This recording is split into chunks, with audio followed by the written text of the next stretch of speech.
Good morning, everyone, and welcome to the future. My name is Chris Kalabukas, and once again, we're coming at you live from deep in the heart of Silicon Valley, California. Deep, deep, deep in the heart of Silicon Valley, California. We're talking innovation startups, the future, not necessarily those, and not necessarily in that order. If you're watching on YouTube, smack that subscribe button and hit that bell so you'll be notified when a new show comes online. And if you're listening on your favorite podcast service, please subscribe and please drop a note on Apple Podcasts. I greatly, greatly appreciate it. So, as I have said before many times, I am always right. Actually, I haven't said it very many times on this show, but in my last show, I used to say that all the time. In fact, I think that was my catchphrase. I am always right. I tell you why I'm always right. You're going, Chris, what are you talking about? Why are you right this time? Because I have been right so many times in the past. So, I don't know, maybe a couple weeks ago, I did a 4-video series on AI and why AI sucks. And I spelled it out. Why current AI sucks. Things like ChatGPT, things like Bing Chat or whatever the heck they're calling it.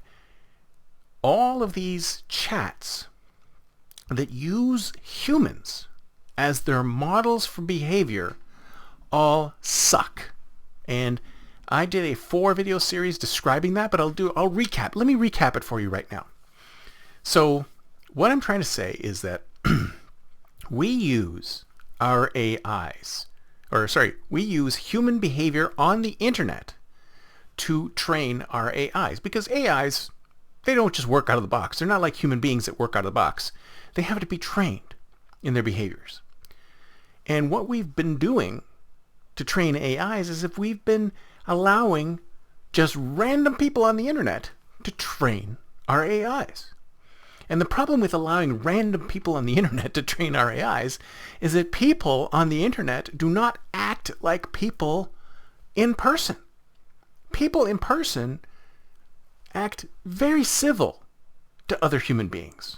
But people on the internet, it's like no holds barred. And I think the reason why, because we used to have much more constructive online conversations in the past. But I think what's happened is that now, because of so much noise and search engines and the way feeds work, is that the only way for us to communicate or to be heard on the internet is to be outraged, is to be racist, is to be sexist, is to be outrageous. And if we're outrageous on the internet, then we gain attention. So when you and I get on the internet and start talking on social channels, we purposely, many of us, purposely act outrageously so that we can get views, so that things will see us. Partially it's the search engine's fault, partially it's Twitter's fault, partially it's we want to inflame people's passions because we need the eyeballs. We need the eyeballs to be looking at the ads. So we need the most outrageous, the craziest, the most racist, sexist stuff to be out there so that people will look at it and engage with it.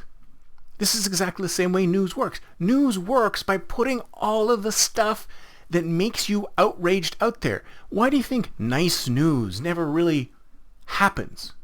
Why do you think they never have local interest stories where these good things are going on? No, whenever the news happens, it's always something bad because we are attracted to the bad.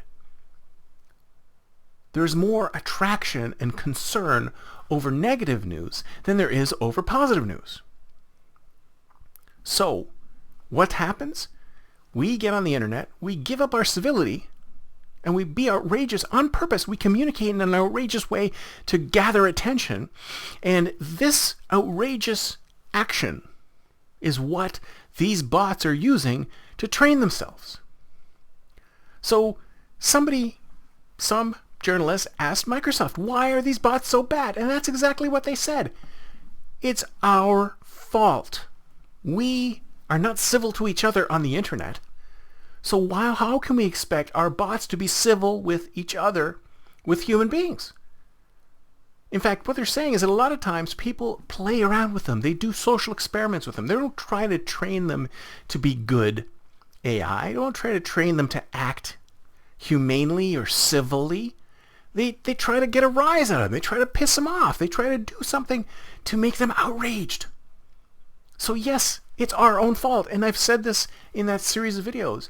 We are training our AIs to be nasty.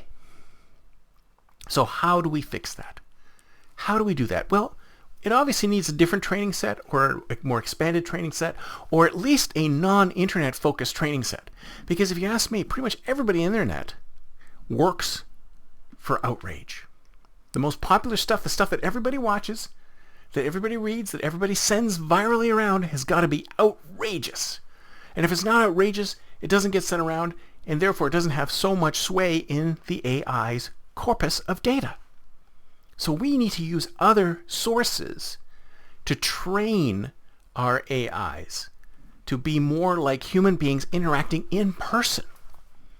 So if you ask me, we should throw away 90% of the stuff that's out there on the internet, because right now it is just everybody clamoring and trying to be outrageous so they can gain attention, and not use that to train our AIs. If we really, really, really want to train our AIs properly on human interpersonal communications, we have to step away from the internet. We have to step away from the outrage. We have to step away from the attention grabbing and talk to each other like real human beings one-on-one. Let me ask you something. The last time you had an interaction with somebody on Twitter or Facebook or whatever, and let's say we're your actual friend or family member, were you being you, or were you being an outrageous version of yourself so you can grab more attention, gain more views, get virality? Everyone's clamoring for virality. Everyone's clamoring for attention. If we communicate to each other like we do in person, if we bring back the way we communicate in person, and we taught our AIs about human-to-human interpersonal communication in person without the internet allowing us to be anonymous, then don't you think our AIs would have a better job? They wouldn't be as crazy as they are. They'd be much more civilized. So like I said before, I am always right. That's it for me for today. See you next time, and until then, don't forget to think future.